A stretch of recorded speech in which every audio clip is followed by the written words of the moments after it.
గండిపేట జలాశయం హైదరాబాద్ మహానగర ప్రజలకు మంచినీరు అందించే వరప్రదాయిని. కానీ ఇప్పుడు అది ప్రమాదంలో పడుతోంది.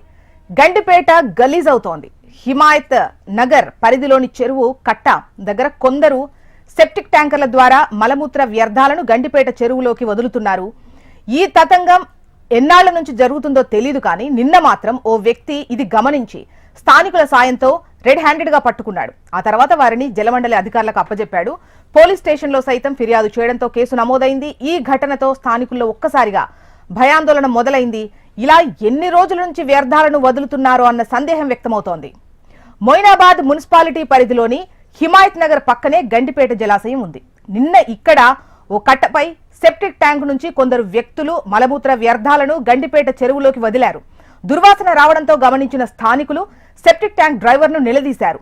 జలమండలి అధికారులకు సమాచారం ఇవ్వడంతో water works deputy general manager Narahari అక్కడికి చేరుకొని డ్రైవర్ ను క్వశ్చన్ చేశాడు. అయితే శివనాయక్ కు సంబంధించిన వాహనమని, హిమాయత్ నగర్ నుంచి వ్యర్థాలను తీసుకొచ్చి జలాశయంలో వదులుతున్నట్టు సదరు డ్రైవర్ సమాధానమిచ్చాడు.